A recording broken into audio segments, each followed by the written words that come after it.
Hi, Ricky. Hey, Sasha.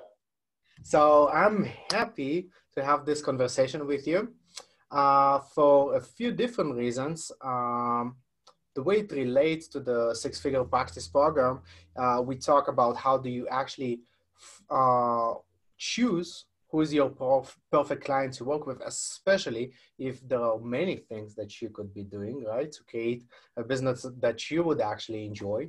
And also how you find those clients and how do you create a system where they find you, how do you connect, and all of that good stuff.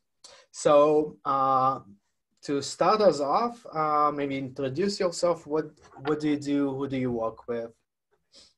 Yeah, it's always a funny question. I mean, my name is Ricky Goodall, and I the work I do is such a wide range. I mean, I do high performance coaching. My favorite clients to work with are warriors, brave leaders, influencers, people who are making the world a better place, and they have an impact that they're creating. So maybe they're a musician, maybe they're a politician, maybe they're a CEO, maybe they're a doctor, but they're working with people who are also making the world a better place. So those are my favorite clients to work with.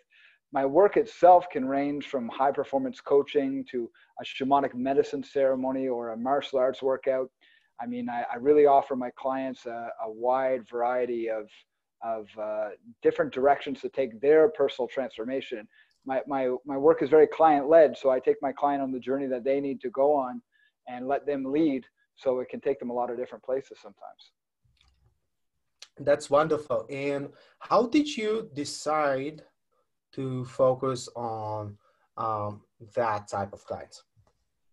I guess it's kind of a continual refinement process of working with clients and then figuring out who I enjoy working with and who maybe is better for somebody else. And I've recognized that, I mean, this is always seems to be the case in coaching. The clients I love to work with are like me. I'm always trying to coach myself. I'm always trying to coach reflections of myself. And so I can coach myself 6 months ago, or I can coach myself 6 months from now. So I always like to try to coach myself 6 months from now, so I'm inspired as much as I'm inspiring them. And it's really a refinement process that happened through experience. I've been coaching for about 4 years, and I've stayed pretty active. I was a nutrition coach for a few years before that, so I've stayed pretty active in building my clientele. And so it's a continual changing process, but that seems to be how it works. And that's so important. Many times people, well, coaches and counselors or consultants get stuck on, I need to figure out my niche, right? I'm figuring this out for years. And that stops them from actually creating the work that needs to be done to build their clientele. And it's not set on stone for you. You're saying you actually constantly, well, not constantly, but you can pivot and choose who you resonate with more at what stage in your career and life. Yeah, it's really following my inspiration. So, if I come across an individual who has a very inspiring story, or they're up to something very inspiring in their work, I might ask if they want to experience the work I do and kind of take them on that journey through a couple of conversations. And then if it makes sense for us to work together, we'll have that conversation. But really, I follow my inspiration more than anything. I used to do the niche kind of work, and I know that's a big thing in the coaching industry. Find the type of person you want to work with. And I once learned an exercise where, think of any three people in the whole world you'd love to coach. Could be your neighbor, could be, a celebrity, anyone at all. And then think of three admirable characteristics they all share. And those three admirable characteristics are usually a reflection of us, but it also gives us an idea of the broad archetype of the type of client that in this moment we like to work with, or that I like to work with. So again, that can change all the time. I mean, I used to think that I really wanted to work with coaches, and I do enjoy working with coaches, but coaches are just a small part of the clientele I love working with. I love working with CEOs, but I mean, sometimes CEOs don't have the level of freedom or the level of autonomy over their schedule that I would prefer in the clients I like to work with. So it's really a dynamic process, and it changes all the time. And the place where you start with is what you get inspired with. Yeah, that's right. So it's really about following my inspiration, speaking my truth. And the more I do that, the more I mean, from a simple perspective, I mean, we resonate with the people that are inspired by the same things we're inspired by. So by following my inspiration, I'm meeting more people who are aligned with my views and aligned with my values, and connecting to more people in that way. And then, of course, when I'm vibrating in that high frequency of living in my inspiration and doing what I love to do, I'm naturally kind of attracting people like that to me, whether it's for coaching or for personal relationships or what have you. And of course, all coaching clients start from a relationship. So that's really the most important thing for me, is focusing on relationships. So true. Could you describe in general terms your business development from the beginning, maybe right after you finished your, I guess, nutrition coaching training, and all the ups and downs? I know it's a lot to package into. Yeah. Yeah, so when I was a nutrition coach, it was during my mixed martial arts fighting career. I was a professional mixed martial arts fighter for 8 years and fought 21 professional fights in my career. Oh, wow. And so I started nutrition coaching because when I started fighting, I was overweight, and I worked with a nutrition coach and I lost a bunch of weight, and I decided I wanted to do that for other people. So I ended up working with over 1,000 clients in my nutrition career over about 5 years. And a lot of my clients I didn't even meet in person, and they were paying me as little as $150 for a 4-week nutrition plan. So when I transitioned into coaching, I was charging $50 to $75 a session when I began. And I found Rich Litvin on YouTube, and he had some videos out about his coaching. And I looked him up, and I emailed him, and I begged him to coach me. And a couple of months later, when his administrator responded, she got me to fill out all these forms by hand and scan them and send them back. She did that a few different times, put me through all these different filters. And then I got connected to one of Rich's coaches, Giovanna Capozza. And in one conversation with Giovanna, my income tripled in a matter of a couple of weeks. I recognized that the thing that I wasn't doing that creates the most amount of impact in our coaching financial career is asking for what I wanted to get paid. I thought I had to build myself up and slowly work my way up to getting paid what I wanted to get paid. And she helped me recognize that, first of all, I wasn't working with the types of clients I wanted to work with. I wasn't asking for the type of fees that I wanted to ask for, which is making me less excited to coach, which meant I wasn't creating the clients I wanted to work with. And so from that point forward, that was in May of 2016, I just started continually building my career from there. So coaching people as often as possible, filling my schedule with conversations, taking people very deep in the conversations and asking for referrals and connecting to more people. And a few times in that period, I slipped back into the belief that I had to continue to create content and, change my website and do all these different things to create clients. And all of those methods are great for supporting my clients or my conversations and my relationships. But I'm continually reminded how the only thing that's necessary to create a client is a relationship. And so as I healed my own social issues and became less socially anxious, more socially connected, developed my social skills with others, and learn how to connect with people, then my coaching career continued to develop from there. Yeah, that's huge. And I see a website is actually an extension of a relationship, right? It's kind of like an extension of you that reaches out to people who you're not there in that second to have a conversation with in person, right? And they can have, if it's a website and a text that's written from a really authentic place, they can connect with you before they connect with you, right? And that such a nice way to work with the possibilities of the internet. And yeah, you're totally right. It's about connecting with others in a powerful way, and that the work is also that, right? But the marketing is also that, and there is not a big difference between the marketing and the work itself. Yeah. I mean, I once heard that, a website and a business card, they're tools to create relationships. Exactly. So in today's world, we can't say we need those things, I guess, but I mean, there's certainly, it's like, you don't need to wear clothing, but it's, life is a lot better when we wear clothes sometimes.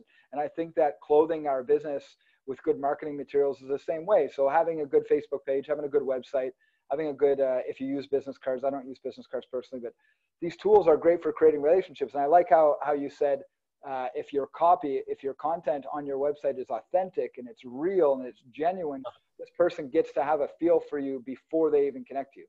They get to experience you, which as you and I talked about before, the most important thing is that they experience us. They get to experience you before they experience you. And that just creates, it continues them down the client journey. Totally. And the way we like to have conversations with others, the same, if a person just talks about themselves, right? That's not a conversation we would enjoy. Same applies to a website and the text. Same thing. If you as a coach or a counselor are just talking about your achievements, your education, you, right? It kind of makes sense when people just kind of try to do it on their own, but actually it doesn't, right? Me as a potential client, I want to have a conversation. I want you to ask things about me, right? And that's something that you can literally do on your website, right? Are you really struggling with your business, whatever it is, right? Does it feel lonely at the top, right? If you can get into your potential client's head and have that shared experience, okay, I get you and I get what you're going through, right? And there are things that can be done, then this conversation actually feels good. So you've been, that's quite a roller coaster. You did MMA, you did nutrition coaching, you've been coached by others. That's actually a huge thing. I know so many counselors and coaches who do not have coaches and counselors to help them. Isn't that weird? Yeah, I mean, it's like I was one of those guys when I started, right? Like I was one of those coaches. I had great martial arts coaches, great nutrition coaches, but when it came to doing deeper work with people, I didn't have any experience being coached in that way. And like I said earlier, one conversation transformed my income, and I continued to work with that coach for 9 months, and then continued to work with other coaches connected to Rich's team. And I still have coaches now that I work with. I have coaches I've trained who I now work with too. And I mean, we can't see our own blind spots. And it's really like, it's understandable that a lot of coaches might think, oh, I don't need a coach if they've never experienced powerful coaching, because they can't possibly understand the value of having somebody reflect back things that you can't see yourself, or ask you questions that you're just not able to ask yourself, and then hold space for you to figure it out for yourself. And so I can get why people might think, I don't need a coach, I've got 10 years of education, or I've got this, I've got that. But it's sort of like what Rich says in The Prosperous Coach. It's like saying, or Steve Chandler says, it's like a doctor who doesn't believe in medicine, a doctor that doesn't see a doctor. We all need somebody to work on us as much as we're working on others. And if we really want to serve our clients in the most powerful way possible, it's challenging to sell something we're not buying. And so when we know what it means to invest in ourselves, and we know what it means to go through that journey and to take a chance on ourselves and to invest that time and energy and money into ourselves, then we know what the client's going through, and it puts us in a better position. And I love how you said earlier about on the website talking about what their pain, understanding them, instead of just talking about, oh, here's why you should hire me. Well, maybe here's why you shouldn't hire me, because you're great as you are. You don't need me. I'm just here to help you in your journey. I'm here to support you in that process. Something that you can do without me, and you got here without me, but maybe I can help you get a little bit further. And it's really understanding that the client, they have everything they need. And as great coaches, we're not giving them anything they don't have, other than just the space to figure out what they already have inside of them. Yeah. And if I'm being really frank, that might polarize people, that's okay. I think it's a hypocrisy to expect from your clients to pay you for services while you are thinking, and I heard that many times, that approach, I want to save money. I don't have money for a coach right now. I don't have money for therapy right now. Right? So, and I think that comes across when coaches or counselors have conversations with potential clients. I think it's always present, right? So for myself, my voice doesn't shake when I ask for even high fees from clients, because I invest in myself so much, right? I have 3 different coaches. I have my own therapist. I do neurofeedback and many other things. So I invest in myself. Part of the revenue that my business is bringing, I invest in my clients, right? I want to be uh, a better person and a better clinician and a better coach for them, right? So I invest back. And also, yeah, it's just kind of this energetic thing. I believe in investing in myself. So it allows me to feel comfortable asking that for my potential clients. Yeah, that's exactly it. I mean, it's again, it's hard to sell something you don't believe in, and if we haven't ever had that, I mean, I know you felt it when you're having that proposal conversation with a coach and they tell you the fee and you're like, whoa, you can feel it in your stomach, you know, you can Yeah. feel it in your gut. It's an uncomfortable feeling. I mean, that's the feeling of transformation. You know, that's the feeling of our lives changing. And I'm about to hire my third coach very soon, and I've been working with him for a while. He's an amazing guy, and it's the same thing. It's like his fees are higher than anyone I've paid before. It's higher than what I was charging my clients before I decided to start working with them. And it's just, that's the level up. That's the game. And I mean, I have compassion for people who really truly believe they can't afford it, or they can't invest in it, because I mean, that's programming. And I get it. I've been there. I've been in that mindset. I've been stuck behind those programs of I can't afford it. And I think in their defense, you know, the defense of their ignorance, as Rich says, you know, when a coach serves you powerfully enough that you can see the value in the coaching, it's not an expense anymore. It's an investment in the dream that you might take action on. And if you're not ready to take action on that dream, then there's no point in investing, because, you know, it's going to take real action. It's going to be continual leveling up in our decisions, and stepping out of our comfort zone and leading into our edge. And so the fee is really the first assignment in coaching. It's really the first hoop to jump through. And if an individual gets through that, I don't like to use this language loosely, but the miracles that happen as a result of investing in ourselves are something that science can't measure. And I've seen it myself. As soon as I invested in my first coach, I made my first 10K client in a week. I swear to you, in a week. In the first week of her program, I made my first 10K client.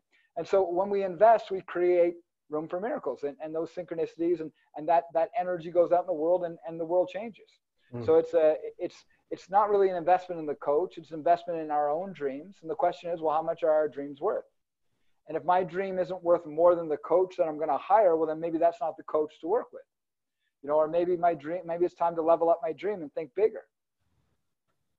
That's huge. I think investment, especially one that you can really feel that you struggle together, is a powerful commitment. And yeah, it's exactly like you said. A few months ago, I signed up for a program, 15K, and I do a lot during the day. But the week I signed up for it and paid that money, the amount of work I did during that 1 week was the same as the 3 months that came before it, right? Because I'm full in, I paid that money, now I better step up and do the work, right? There's kind of, I passed that door, I'm already in the deep water, now I better swim.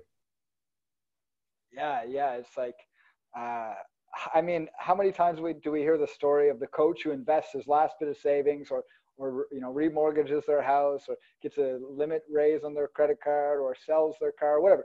I mean, it's like it's burn the boats. You know, it's like that old Crete story of the, I forget the details, but basically this military general, that they take all the boats to the island of Crete, and they burn their boats because they said, we're either leaving this island winners, or we're not leaving this island at all. You know, and that's just how it's going to have to happen.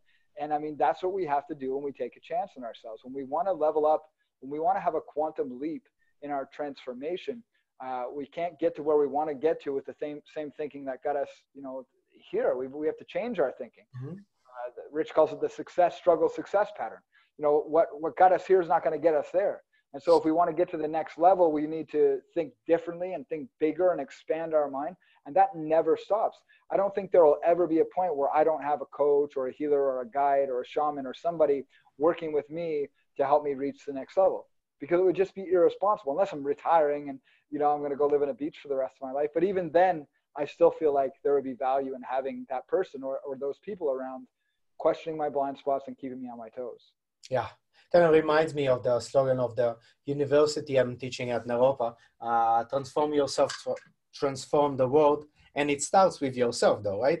Take care Mm-hmm. of your own shit before you're thinking about helping others, and continue doing that so you could be more of a help to others. I love that you put it into, it's irresponsible not to continue doing my own work as a coach or a counselor.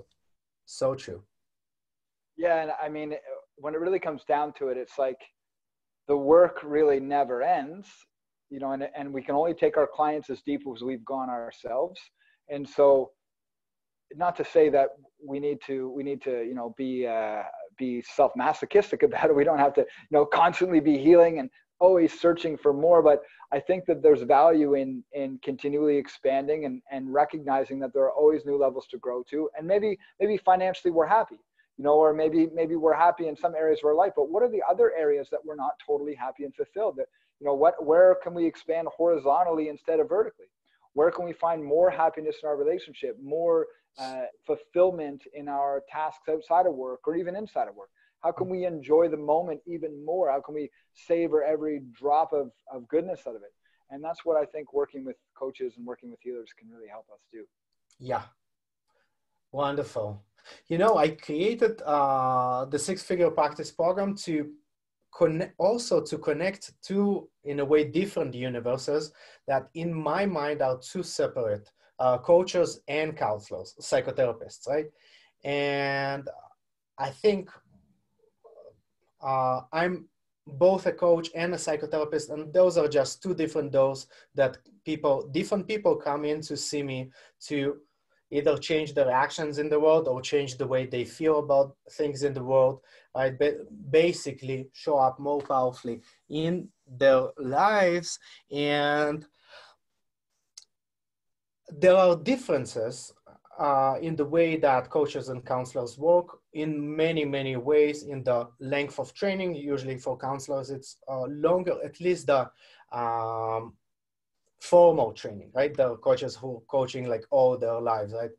Before they start calling themselves coaches. And sounds like something you did, right?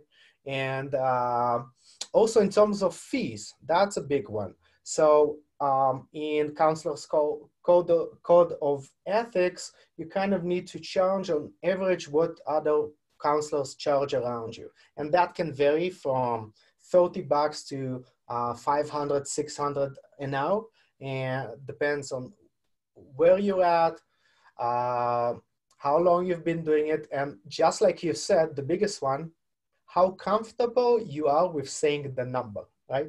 So that's a big function in that. But I bet that for counselors who hear you speak right now and they hear 10K client, what the hell is that? What are those unicorns and how is that even possible, right? Or even coaches who are starting out and never worked with high paying clients yet, or still charging by the hour, which is totally an option, right? But I think it's great for counselors and coaches to learn more from each other and be aware of what's possible, because there's no reason why counselors can't also start working as coaches. And one of the reasons might be, if that's something they would like to explore, is 10K clients. Could you say more a little bit about your fees and yeah, how is that possible for people that are listening in? It's outside of the realm of their possibilities.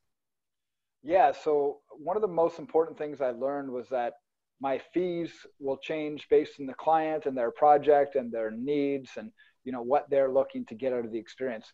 That 10K client was in the first 6 months of my coaching journey. So in my very first session with, like I told you earlier, my income tripled or whatever. What my coach helped me recognize was two things. One, she asked me what I would love to charge somebody per month. And I said, per month? I've never done that before. I've only charged by session. She's like, yeah, but what would you love to charge them per month? They're not just getting you in the session. They're getting you in your prayers and your meditation and your intentions. If they need to email you, you're there. If they need some emergency comes up, you're there. You're in their life 24/7 in their subconscious mind. They know that they're getting supported with you through the whole journey. So how much would you love to charge per month? I was like, well, $1,000 a month. And I was so excited.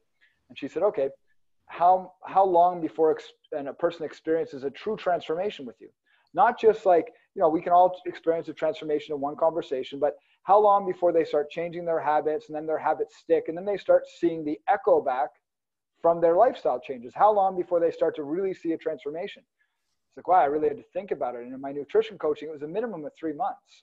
Minimum of 3 months before somebody would see a transformation. So I said 3 months. And she said, okay, so it's a minimum 3 months to work with you, and the investment is $3,000. I said, yeah, okay, that sounds right. She said, okay, here's what I want you to do. I want you to go to Staples and get one of those clickers, one of those counters, the event counter. When someone walks in, you click the button, and when they walk out, you click it or whatever. So go get one of those. I want you to say, it's a minimum 3 months to work with me, and the investment's $3,000. 1,000 times in the next 48 hours, or I'm never going to work with you again. So I swear, I'm using the washroom, I'm driving, I'm repeating this phrase over and over and over again and clicking the counter. And in 2 days, I send her a picture. And I swear to you, Sasha, within 7 days, I had a conversation with a guy, and he said, well, how much to work with you? And I said, it's a minimum 3 months to work with me, and the investment's $3,000. And he said, okay, how much for 6 months? And I had to make the number up on the spot. I didn't know what to say. I did $4,500. And I signed him for $4,500 only a week and a half after this call. And then it was, like I said, it was after I invested in a program with her that I got my first 10K client.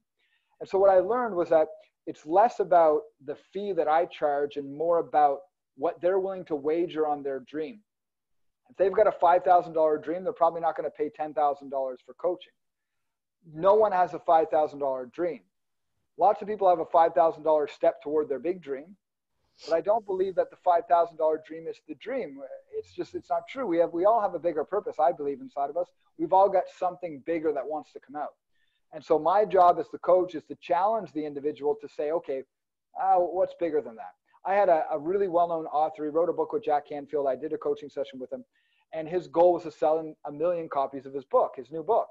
Great book, a great selling book, well done. And I said, okay, we can talk about selling 1 million copies of your book, but what's even bigger than that?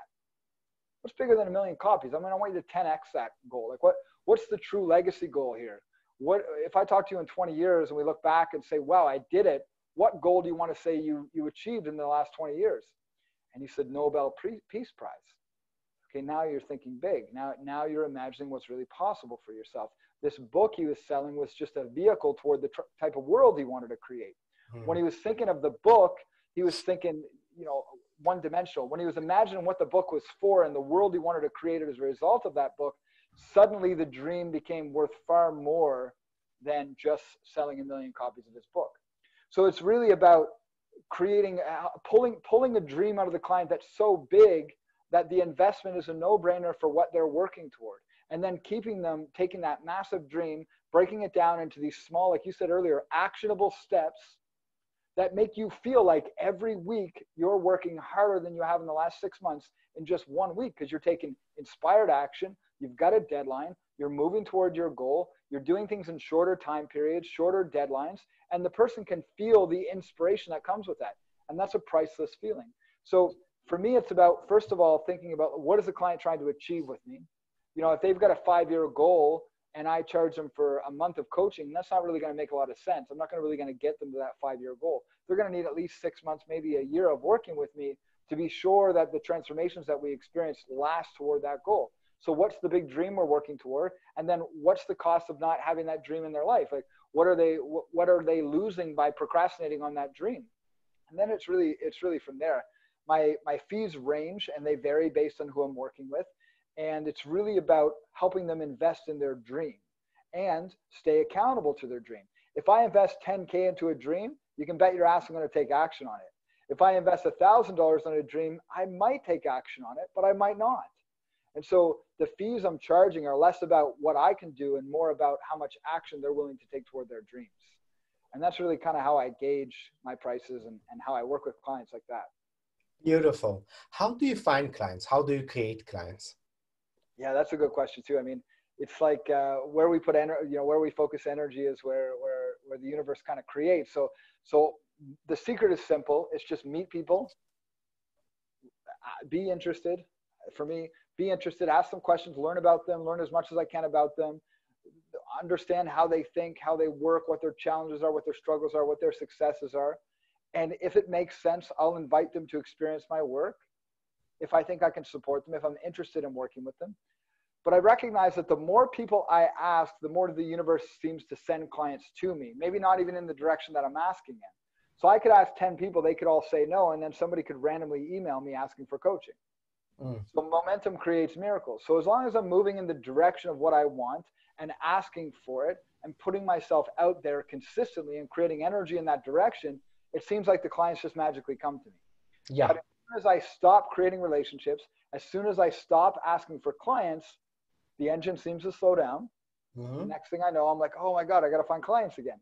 But it's always simple. It's always create relationships, ask, put myself out there. And if I get rejected, it's fine. Yes lives in the land of no, as Steve Chandler said in The Prosperous Coach. Yeah, such a wonderful book. So let's say you met a person, right? And I bet you're talking both online and offline, right? In the real world and online. You reach out to that person, feels like a potentially a good fit. How would you invite that person to a coaching conversation with you?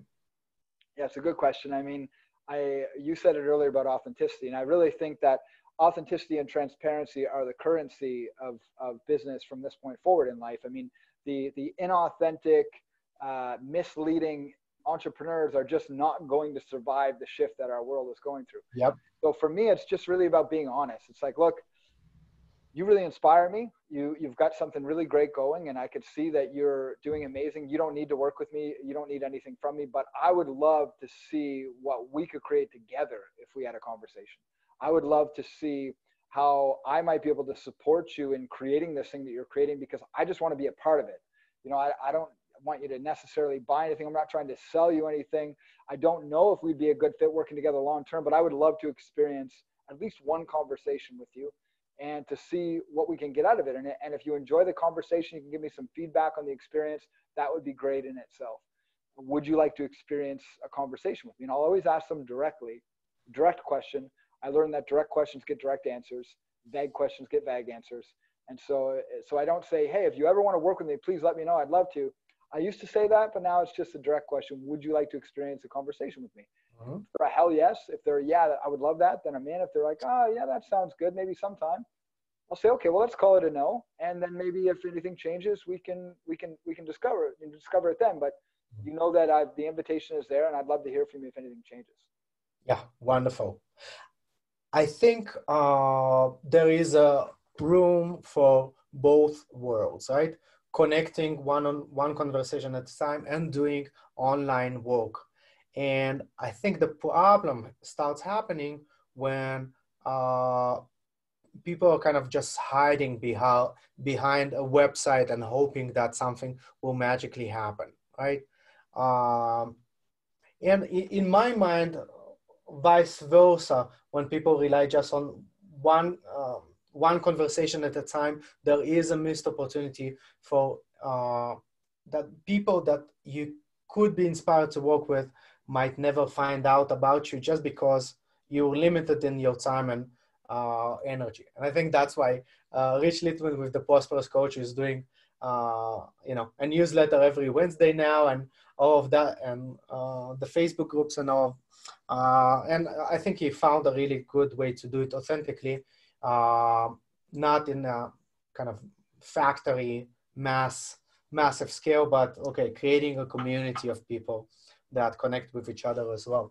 So I think both method work, especially if they're combined together. And I hope this conversation was helpful for counselors and coaches who are listening to get inspired, for taking action consistently, believing in themselves, right? And taking this leap of faith. All right, you can help people. Now it's time to start taking action to actually make it happen, right? And also from your own journey and seeing the exponential, not even the exponential, in your case, some of the things you described pretty fast jumps forward, right? That can happen, right? When this moment of insight happens, it's like, oh, okay, I can do this. When possibilities, what's possible expand into what wasn't possible before, right? And it's like, okay, I can try that. And maybe some of the people that are listening right now, they might ask, some of the coaches at least might ask their next client and say, it's 3K for next 3 months. And I have a coaching call in 7 minutes, and I'll be doing exactly that, right? Providing value in the conversation. And there will be a moment, and I'll say my fees and in a very direct way. And then it's take it or leave it. I already know that I provided a lot of value in the conversation. So that's great. My job is done in that regard, right? And now it's just offering, just like a waiter at the end of, a restaurant meal. Well, would you like, the dessert menu right now? And the person might say, oh, I'm kind of full. And that's okay, but they might want the dessert menu. That's right. And like you said about the website, it's a great way to provide value before the person ever meets you. If it's authentic, if it's full of inspiring content, whatever nowadays with social media and the internet, we just have so many opportunities to provide value before we even meet somebody. And as long as it's authentic and it's real and it's genuine, it's a huge opportunity to create a relationship with a lot of people in a very short period of time. Yeah. Wonderful. And that's how we met. You reached out to me on Facebook because we're in a group, Facebook group of Rich Litvin, right? That's right. So that's a combination of both methods, right? Absolutely. Yeah. Yeah. And you never know, right? You might have hope that I'll become your client, or maybe some collaboration will happen. And I don't know if you were thinking that a podcast and blog conversation will happen, but it's kind of easy for things to be created when you just connect to people without expecting anything, just knowing that something cool probably will happen. Yeah, whether it's a conversation or something else. I mean, the conversation is the only, if we ask for just that, and that's what we're hoping for, that it can only get better from there. Yeah, wonderful. One tip for coaches who are just starting out, or counselors, and growing their business. What's the one thing they need to focus on the most? Just, you don't even have to believe in yourself. Just take action. Oh, yeah. Wonderful. All right, Ricky, thank you so much. Thank you, Sasha. If people want to find you, how do they do that? Yeah, so they can just go to rickygoodall.com, RICKYGOODALL.com, or just look me up on social media. I've got lots of pages, business page, Instagram page, etc. Just look up my name. It's pretty unique. You'll find me. Do they have to be a CEO to work with you? No, they just have to be inspiring. So that's something that they can ask themselves, am I inspiring? And if so, if they're an action taker, if they're inspiring, if they're a leader that wants to make the world a better place, then it's at least worth a conversation. Awesome. Take care, Ricky. Thanks so much. Thanks, Sasha.